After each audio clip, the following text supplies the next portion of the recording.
Hi folks, this is Reed, and today's session is going to be about knowing your cost.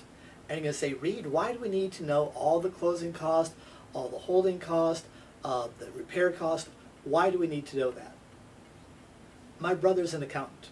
He works in Dallas. And he was doing a little bit of consulting on the side.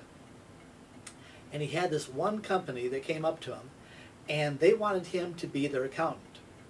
And in order to decide if he wanted to be their accountant, he had to see what they were doing. And what they were doing is they were doing these windscreens for tennis courts. You go to a tennis court and they have this green windscreen there that keeps the wind from blowing in. Anyway, they manufactured these. And let me use some round numbers. Their cost of manufacturing, their cost of their overhead, their marketing cost, let's say that was $100 per screen. Just using nice round numbers.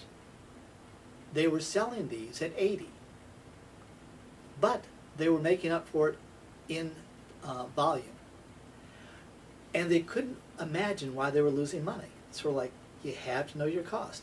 So if you don't know what your costs are, you could be getting into something and overpaying for it up front, overpaying for the closing cost, overpaying for the transfer fees, overpaying for the repair cost, overpaying for the marketing fees, overpaying for the commission. You have to know your cost up front. Now, with that being said, how do you know your cost? Well, what about your local neighborhood title insurance company? Would they ever want to work with you? Absolutely. How do you approach a title insurance company? You call them up, or you go over there and you say, hi, my name is Reed, and I'm looking to get quotes on a title insurance closing, and here's the price. We want to close in about 3 weeks. Just trying to get bids right now. I want to know, other than the finance cost, what would my total closing cost be? That would be your title insurance, give me everything, the doc stamps, the insurance. I'll take care of the appraisal and everything else. And find out what it would cost for that. And if they refuse, say, let me talk to your boss because I want to tell them that you're turning away business. And they'll gladly give you a quote. Typically, I generally use about 2–2.5%, not including finance charges.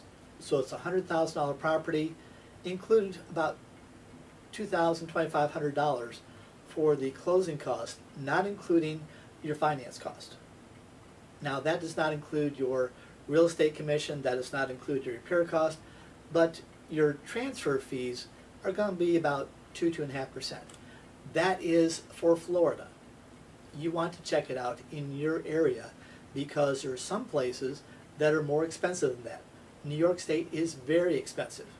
In California, whenever you sell, you had to pay a franchise fee of 3 1/3%. What's a franchise fee? Just another way to go ahead and have you pay more tax.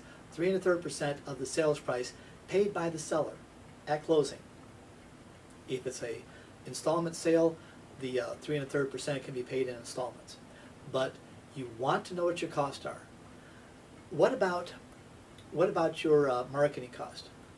Well, typically what I do is I set $1,000 aside for marketing cost. You're going to say, what exactly is that? That is your newspaper, that's your signs, that's your open house, anything that you have to do to sell the property, those are your marketing cost. And I typically set aside about $1,000. If you're going to sell it through a realtor, you want to make sure that you have this priced when you're making the offer. Because when I'm selling this, I want to have the realtor view my property as exceptional. Back in the old days, we used to have 7% real estate commission. I would offer 8% real estate commission and a $500 bonus if the realtor sold it for full price within 30 days of the listing. Why in the world would I do that? Holding cost. What is your holding cost? Your holding cost is the cost for your cost of funds, that's your maintenance, that's your repairs, just your cost for maintaining that property while you're trying to get it sold.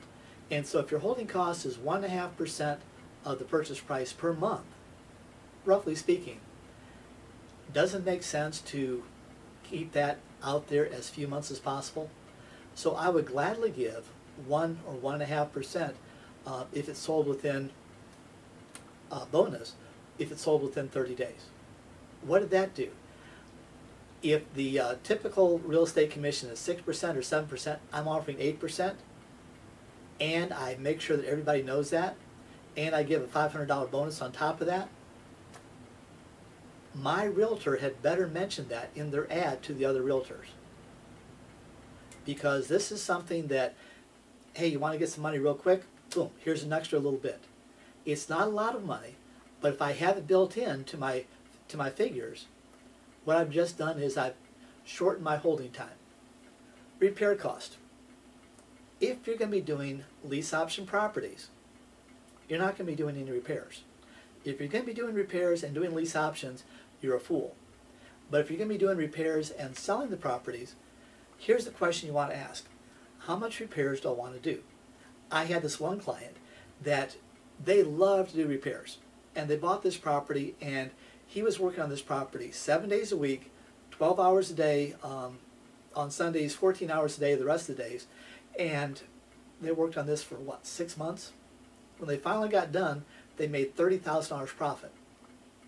And I said, Sam, if you had bought a property, negotiated well, and just had a $15,000 profit, but you didn't have to do a whole lot, would that have been better? He says, oh gosh, Reed, yeah, but I learned so much.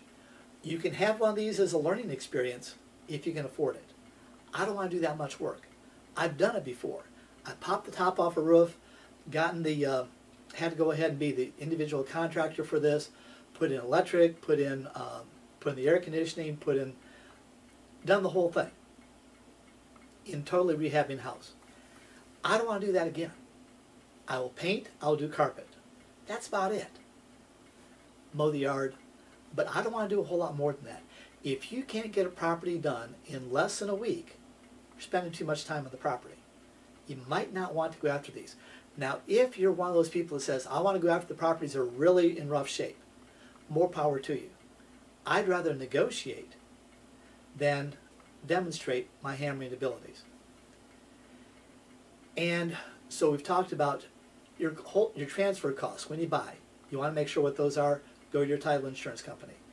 You want to make sure you know what your holding costs are, roughly 1.5% per month. You want to know what your repair costs are and estimate those as carefully as you can. If you don't know what your repair costs are, go down to Lowe's, Home Depot, estimate a little bit on the high side.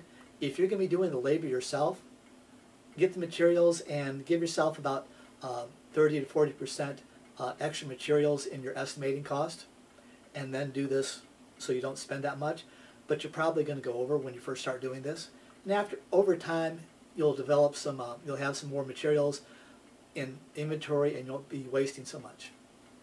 When you first start out, you're going to be spending a little bit of time there. And finally, what are your selling costs? You need to know what your costs are to buy the property and your costs to sell, because you have two transfers of a property there. Unless you're doing a lease option, in which case you don't.